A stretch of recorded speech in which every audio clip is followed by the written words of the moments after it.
जय श्री कृष्णा। आज की स्टोरी है भगवान सबको खिलाता है और खिलाता ही नहीं, ठूस ठूस कर खिलाता है।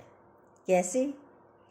एक लड़का था, वो कहता भगवान कैसे खिलाएगा मुझे, लेकिन माँ ने कहा टेंशन मत लो, चिंता मत करो, भगवान सबको खिलाता है, चिंता मत करो। लड़का बोला, बेटा बोला उसका कि आज मैं देखता हूँ तुम्हारे भगवान को, वो मुझे कैसे खिलाएगा। मैं खाने का ही नहीं हूँ, आज सारे दिन कुछ नहीं खाने का हूँ। उसने तो प्रतिज्ञा कर ली मुझे कुछ नहीं खाना है, और घर से निकलकर पेड़ पर जाकर बैठ गया। एक दूर दूर जगह जाकर पेड़ पर बैठ गया। कई घंटे हो गए, लेकिन वो पेड़ किसका था? बड़ का। उस दिन बड़मावस थी। लेडीज़ें गईं, महिलाएं खीर पूरी बना कर गईं, उस पेड़ की पूजा करी, सब पेड़ के नीचे रख दिया खीर और पूरियाँ उसने। वो ऊपर पेड़ पे चढ़ा हुआ देख ही रहा था। रात हो गई, उसने सोचा मुझे खाना ही नहीं है, आज देखता हूँ भगवान कैसे मुझे खिलाएगा। सुगंध तो आ रही है खीर और पूरी की, पर उसने तो प्रतिज्ञा कर ली, कसम खा ली कि मैं भगवान को देखता हूँ कैसे खिलाएगा वो। माँ कहती है ना, नहीं कोई भूखा नहीं रहता, भगवान सबको खिलाता है। तो जो है लेडीज़ें तो पूजा करके चली गई।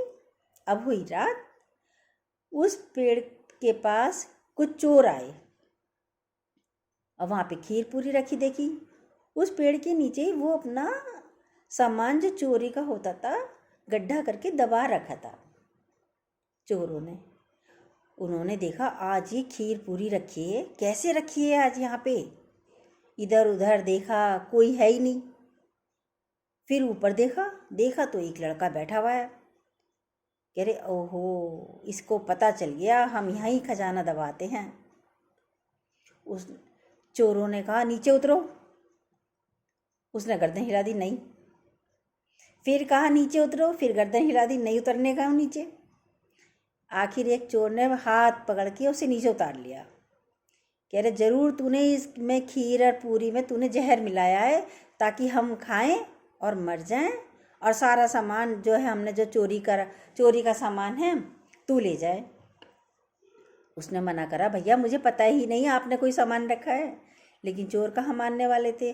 उसने खीर भी ले, पूरी भी ले, उसके मुंह में उसको खिलाते चले गए। वो मना कर रहा है, मुंह ही नहीं खोल रहा है, लेकिन ज़बरदस्ती मुंह खुलवाया।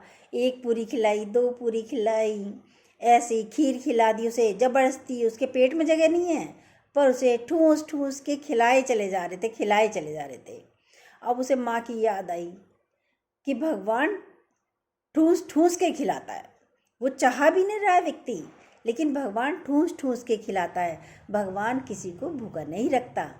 लेकिन आप हम सब कल की चिंताओं में चिंताएं करते रहते हैं, कल क्या होगा, कल क्या होगा। कल की चिंता मत करो, आज में रहो। आज सब कुछ अच्छा है, भगवान बहुत कुछ दे रहा है, दिया भी है। हमने जो चाहा नहीं था उससे ज़्यादा ही दिया है ना भगवान ने। कल की चिंता में आज खराब करते रहते हो। भगवान तो ठूस ठूस के खिलाता है। देखा ना कि कोई व्रत रहता है, उसमें कितना खाया जाता है। भले ही आपने सुबह नहीं खाया, दोपहर नहीं खाया, रात को बहुत बहुत सारा ज़्यादा ही खाते हो ना डेली के हिसाब से। तो भगवान तो ठूस ठूस के खिलाता है। वो तो कहता भी नहीं व्रत रहो, उसने तो सब कुछ दिया है आपको, फल सब्जी अनाज सब कुछ दिया है। व्रत आप अपनी इच्छाओं से रहते हो कि आपको कुछ और चाहिए। भगवान थोड़ी कहता है व्रत रहो। भगवान तो श्रद्धा का, भावों का भूखा है, और वो आप कुछ करो मत करो खिलाता ही है। माँ के पेट में बच्चे को खिला रहा है, बीमार आदमी को हॉस्पिटल में भी खिला रहा है, सबको खिला रहा है। आप चिंता क्यों करते हो? चींटी को अण, हाथी को मण खिला ही रहा है। चींटी को कण नन्हा सा चाहिए, उसको भी दे रहा है।